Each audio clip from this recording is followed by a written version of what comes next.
hopefully to carry you and hold you. And it can be women you've never met before, but people who have walked it before you that can give you a little bit of an expectation, like what might be coming, what can I expect, those kind of things. That was really helpful and important to me. I'm Jessica Valant. I'm a physical therapist, women's health expert, and Pilates teacher, and my goal is to help all women feel strong, safe, and secure in their bodies. In this podcast, I'll share expert advice, facts, amazing guests, stories, compassion, and hope to help you meet your body in all seasons of life. Hi, welcome back to Meet Your Body, and today I am giving you my 1-year mastectomy update. And it's actually been, I'm looking at the calendar, it's been a year and almost 2 months, but I think that's close enough. I think the day came and went and I definitely recognized it. And then I think I was just not wanting to talk about it. And here I am ready to talk about it. So it's actually been a year and about 2 months since I had a double mastectomy. So I will tell you, if you aren't aware of my history, I will definitely tell you my history, but keep in mind, I have quite a few podcast episodes and YouTube videos and resources around my story. So if there are questions that you have that I don't cover today, I will have the link to my free breast cancer resource guide on my website. And that has a lot of the links. So I have like a full Q&A of questions. A lot of people wrote in. So I have a full Q&A. I have a full episode about how I was diagnosed, all of that stuff. I have some workouts and things about cording. So I have a full resource guide. I will have the link for you there. But I will review kind of my story and tell you how I'm doing a year after my double mastectomy. And then also I'm going to talk about fat grafting because I had a second surgery. So kind of like a revision. I had a fat grafting procedure done right about at the year mark. And so I will explain that too, because I know I've had a lot of questions about that from people who are considering having it done. So I want to get into details around that. So my history, if you aren't sure, in late 2023, is that right? Yes. Late 2023, I had a mammogram. I was 46 years old and just having my regular mammograms done. And mine came back dense breast tissue. I knew that from years ago. I have no health history when it comes to breast cancer, no family history when it comes to breast cancer, I should say. So no history of breast cancer whatsoever, or endometrial cancer or ovarian cancer in my family. I knew I had dense breast tissue. So had a mammogram. It came back abnormal.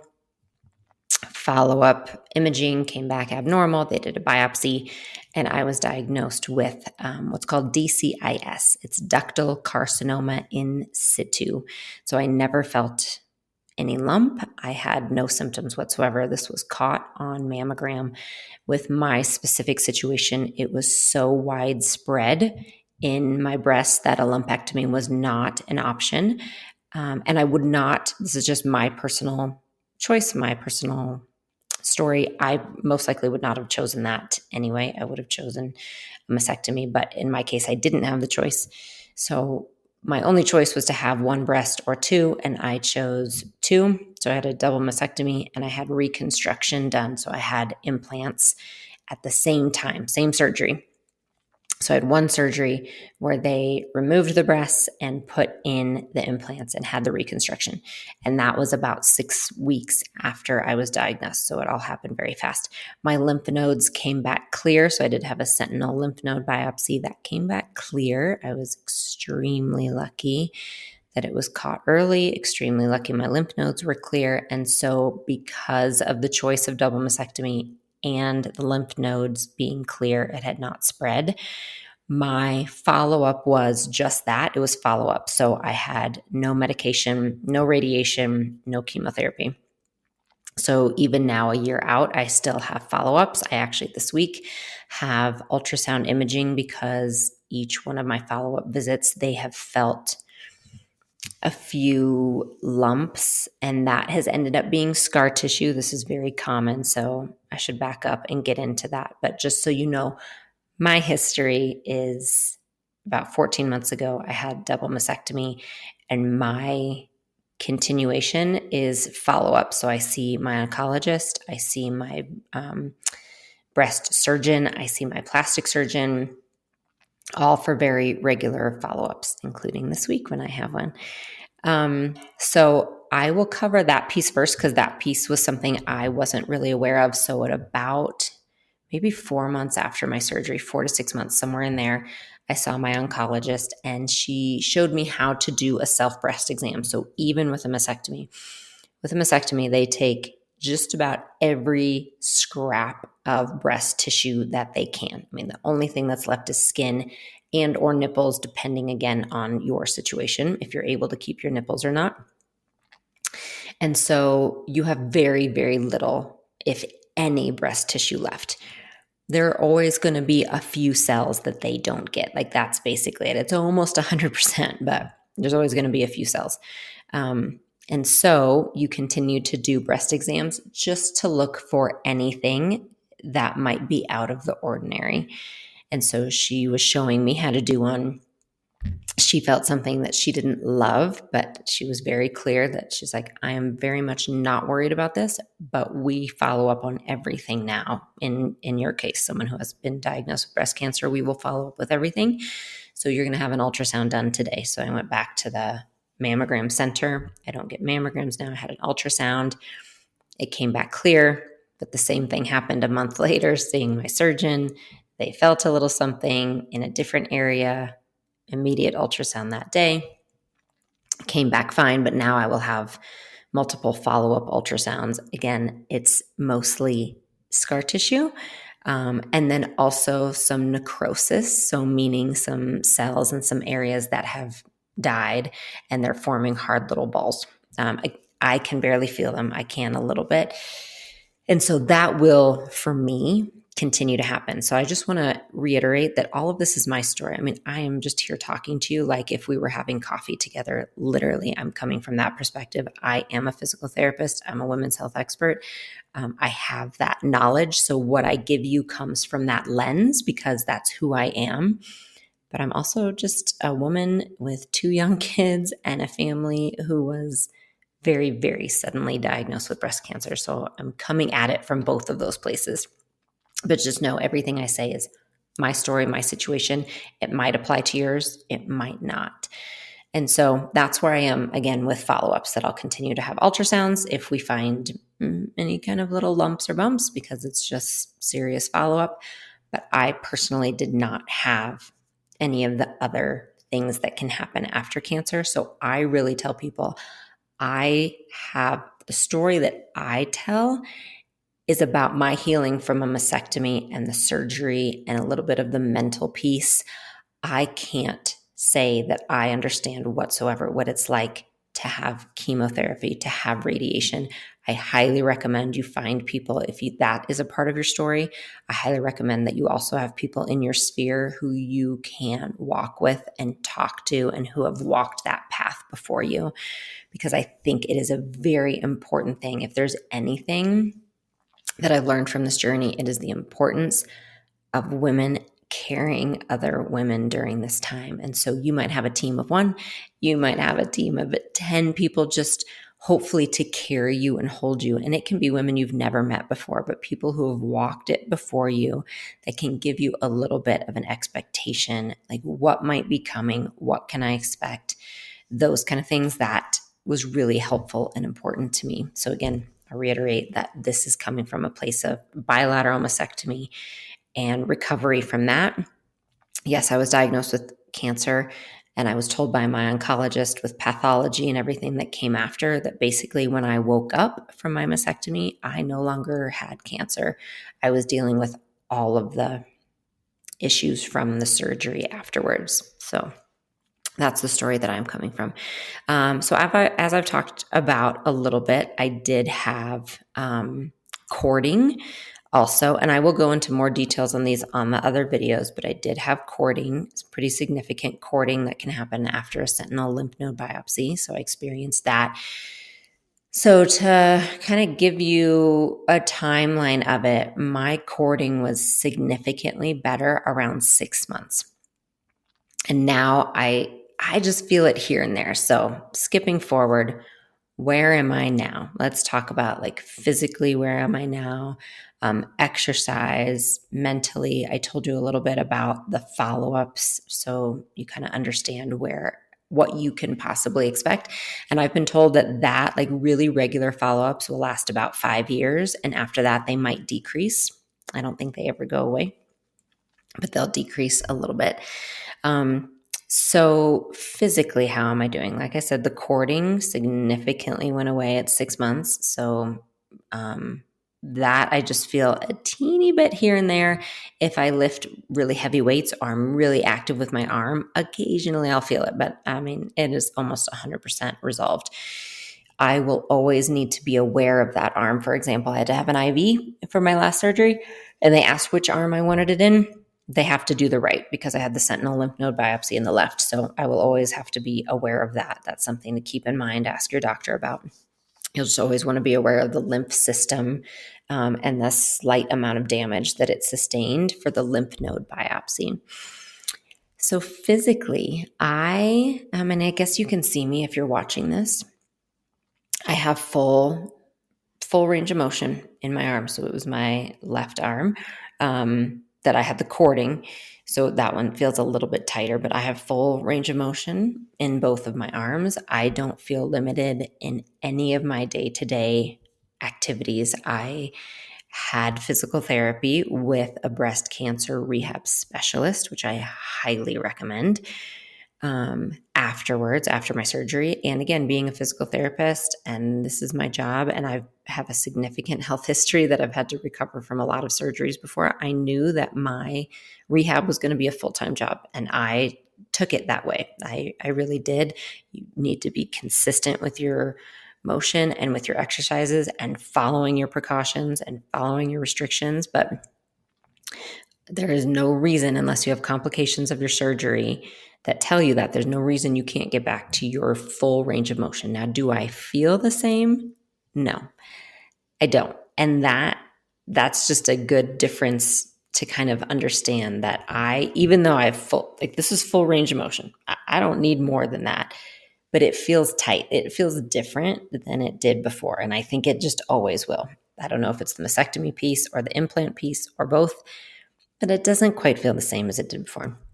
I'm still not comfortable laying on my stomach. Luckily, I never slept on my stomach. That's not an issue.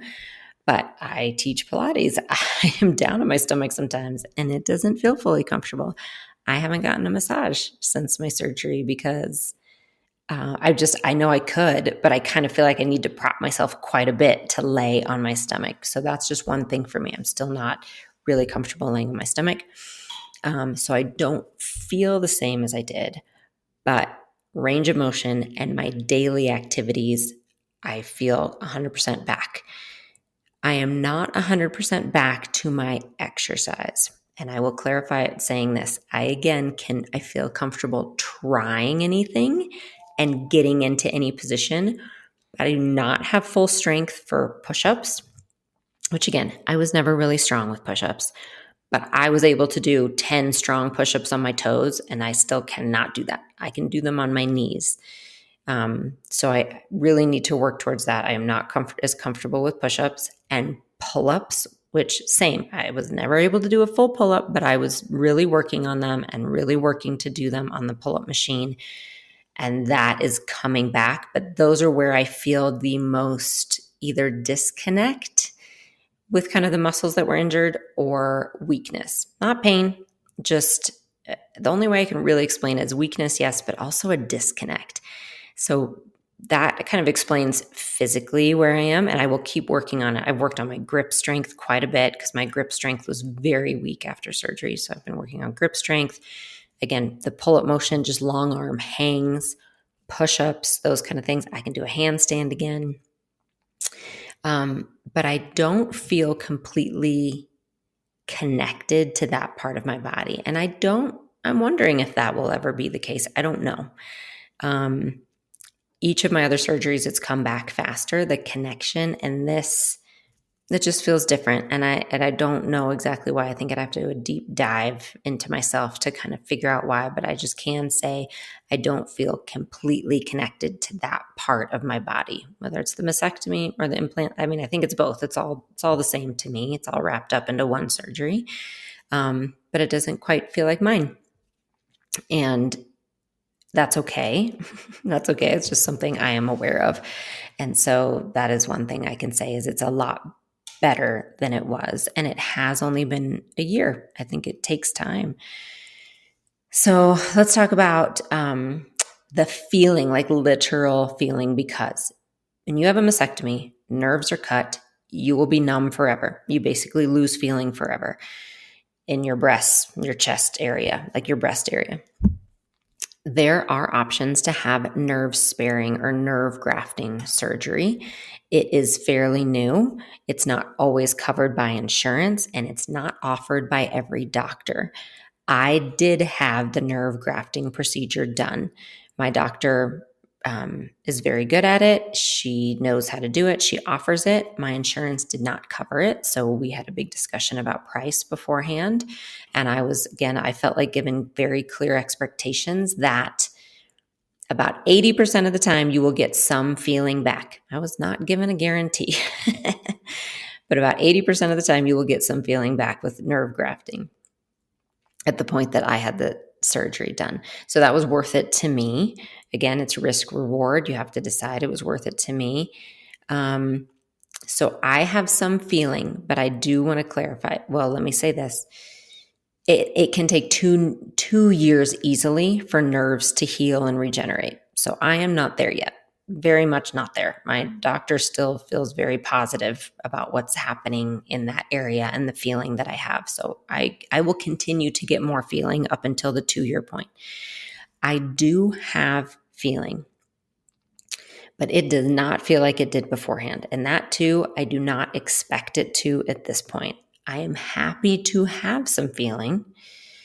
But sometimes it's not the best feeling either as nerves regenerate. I mean, I still get kind of the little lightning strike feelings sometimes, and I'll get an itch. Like just yesterday, I had this itch, but I can't feel when I'm itching it. So it's like this internal itch that I can't get to. That's part of nerve healing. I think being a physical therapist really helped me with my expectations because I understand how I had a lot of pain. And that can be with nerve grafting or without. I had a lot of paresthesia, a lot of hyperesthesia after surgery that caused me a lot of pain. I was on gabapentin for a while. Thank goodness all of that resolved. Again, I do not think that's because of the nerve grafting. I think that was just part of the surgery. And so I understood what it can mean for nerves to heal, symptoms that you can have, and also how to deal with it. There's quite a few physical therapy techniques that I was doing to help with my sensitization, and I'm still doing them now.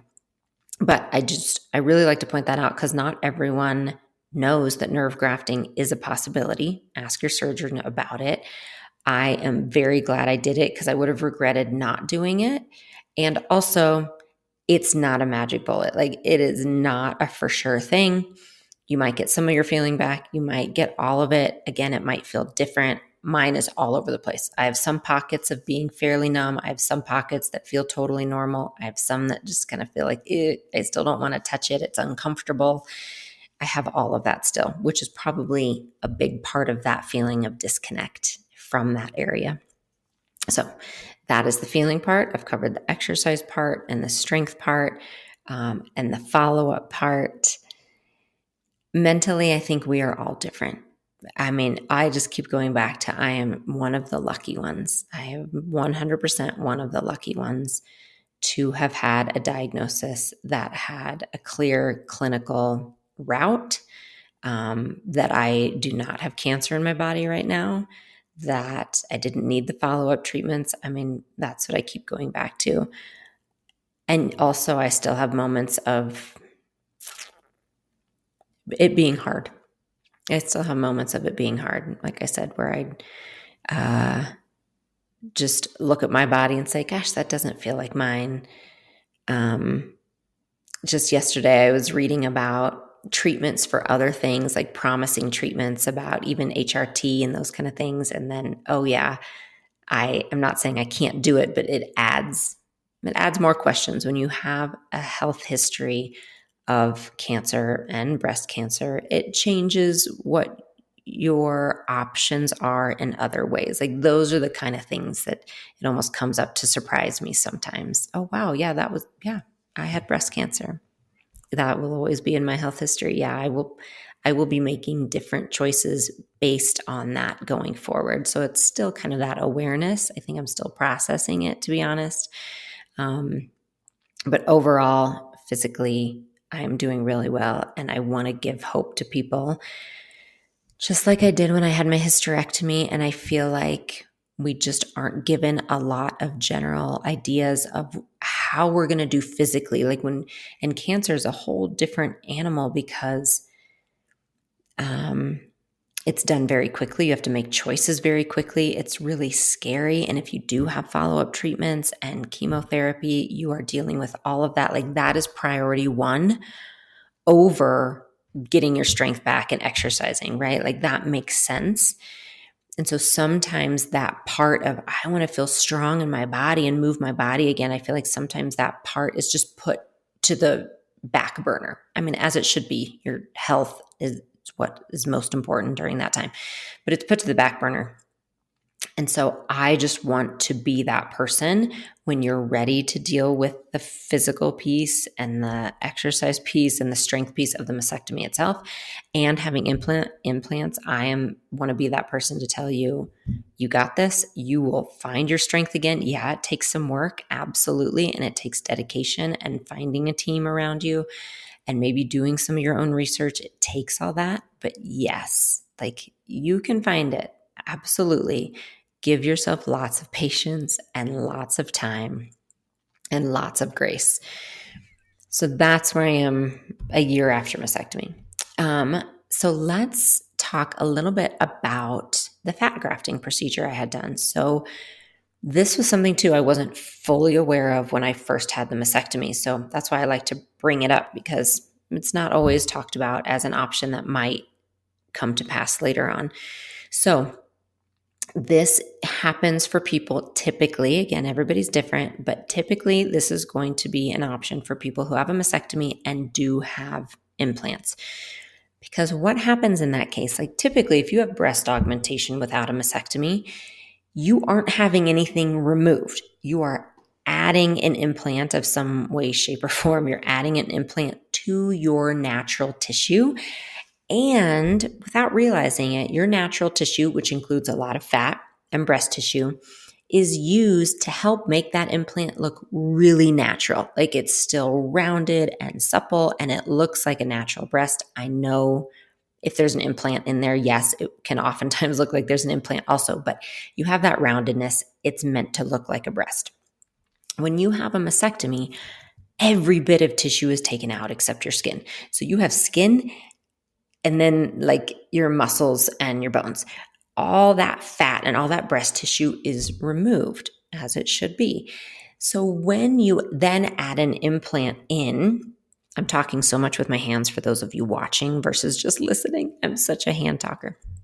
So when you add that implant in and the skin on top of it, you have some natural rippling that happens on the implant. And you don't have any fat to round that out or take it away. So your skin sits right on top of it. And this is more common in people who are very petite. That's the statistics. It's going to be more common if you're petite. And so the skin sits right on top of it. And so what can happen, especially, and you'll notice it a few months later, I noticed it really around probably 4 or 5 months later because the swelling goes down.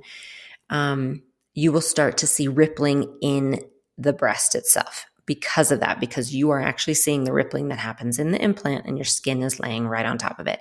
And for me, it would happen if I was bending forward. Like if you kind of go concave and round forward, it literally looked like, the rippling was getting worse and looked like raisins. Now, I didn't know if I cared, to be honest, because you couldn't notice it whatsoever in any of my clothes, including bathing suits.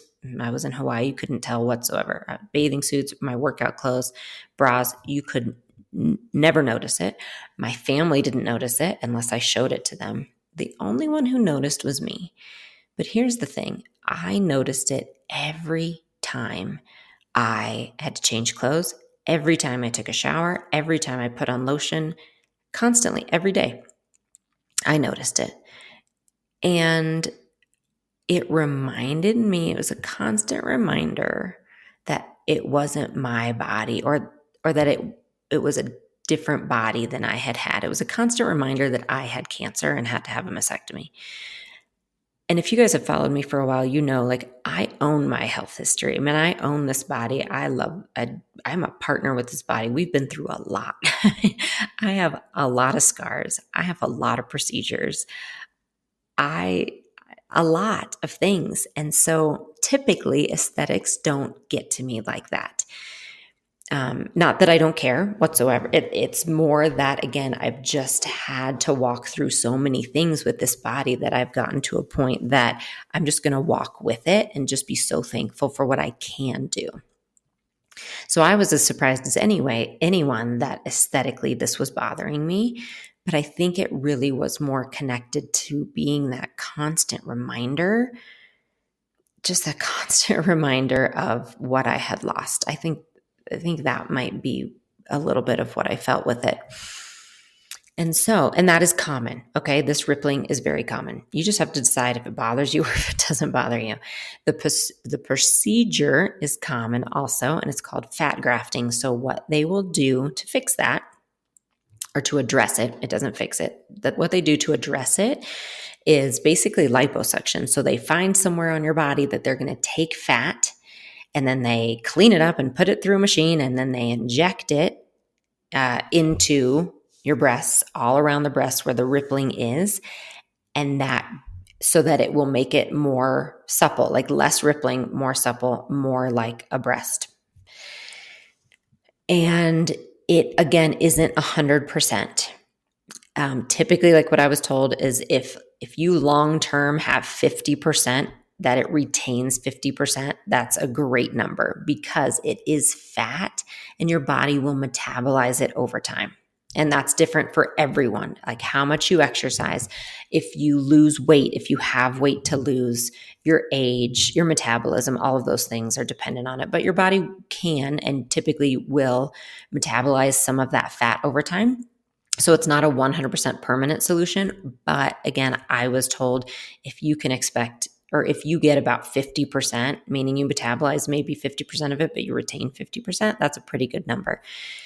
And I know people now that I've talked to women about this, I know women who've had multiple fat grafting procedures done over time. So I decided to go ahead and do it. And honestly, one of the biggest reasons was I just felt like I would regret not doing it. It wasn't that I 100% wanted to do it, but I tell everyone I talk to, are you ever 100% about surgery? Not usually. That's a tough sell to be 100% like, yes, I'm so excited to have surgery. I just really felt like I would regret it if I didn't try it. And then, I mean, to be totally honest, logically, like just from a perspective of insurance, we had reached our deductible because I had surgery in January.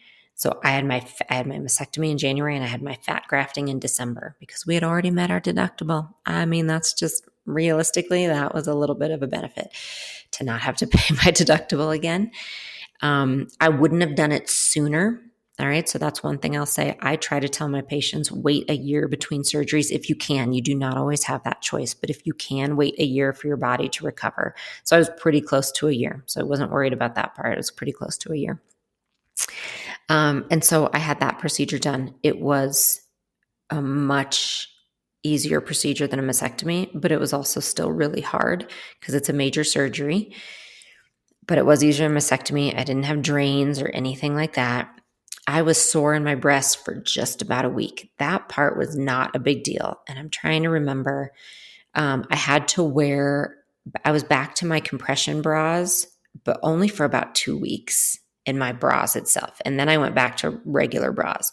So they weren't too concerned about what was happening up in my breasts. Like I just needed to not do extreme exercise for 2 to 4 weeks. I still exercised actually. So I just did gentle movement and walks. I didn't do anything extreme. So I was like, not to get the fat all moving around. But overall, the breasts themselves responded very well. I bounced back, at least feeling wise. I wasn't too sore. I only slept on my back for 1 to 2 weeks, and then I could sleep on my side again. I was very sore in my legs. So for me, they took the fat from my inner and outer legs. And I was warned by everyone, this is common knowledge if you have the surgery done, that wherever they take the fat grafting from will be so sore. It was so sore. And it is still, okay, I'm looking at my calendar again. January, February, March. 3 months. It's been 3 months. My legs are still sore to the touch if I touch them. Now, I can do the exercise I want to do, but to the touch, like light touch, especially shaving my legs, I still feel it. And so it's no joke. I have 8 little scars on my legs. Now, I was very concerned about like dimpling and scarring from the fat grafting sites. I was thinking, why do I want to cause possible scarring in my legs for something up in my breast that most people can't see? I didn't know about that trade-off, but I will tell you. And again, I worked on it. Okay. I did scar massage from the moment I was allowed to. I've done my red light. That has been a constant companion for me through this process. I have done a lot to work on them, and they are not a problem. They just look like almost little freckles. I mean, you can tell they're little scars, but I haven't had a dimpling problem personally. So just for anyone wondering, that has not been a problem for me, but I have, yes, 8, 2 little ones kind of down, like halfway down my thighs on my inner and outer, and then 2 little ones on my upper outer and 2 little ones right at my groin, all which can be seen even wearing a bikini. So if anyone is wondering about that. And then it did help the rippling. It did not solve all of the rippling. It helped probably, if I had to give a percentage, 60, 65%, but I still have some. I am glad I did it because I would have regretted not doing it, but I don't see myself doing it again necessarily. Like I wouldn't in the future, I would not go through that surgery again for what I believe would be just a little more benefit in the future. I'm not saying I wouldn't have done it. I'm glad I did it, but I wouldn't do a second one for that little bit of benefit. Now, there's one thing I want to throw out for anyone who is wondering about it. I've been told, and I haven't done my own research because I'm not ready for it yet, but in the future, if I decide I want to do a grafting procedure again, if the rippling gets worse or it's bothering me, I have been told by my doctor that there is a procedure that instead of using your own fat, they use a synthetic material, and you don't have to go under anesthesia for it. So it's just in the office, out of the office, where they use a synthetic material. So then it doesn't get metabolized, but it's also not covered by insurance because the fat grafting was, FYI, the fat grafting was covered by insurance. And this procedure wouldn't be. So that's intriguing to me. That is what, if I get to the point in the future that I want another fat grafting or another kind of procedure to help with the rippling, I would look into that. And I haven't done any research to be able to tell you more. Like, I don't know what the synthetic material is. I don't know what the long-term outcomes are. I don't know what the cost is. I don't know any of that. But that is what I would look into. I personally do not have an interest at this moment of going through that liposuction piece again because it was not fun. But I do want to reiterate, I do not regret doing it whatsoever. 1, because I knew I wanted to try it, and 2, because it did help. It did help. Absolutely. So I'm glad I did it. And I don't want to do it again. I don't.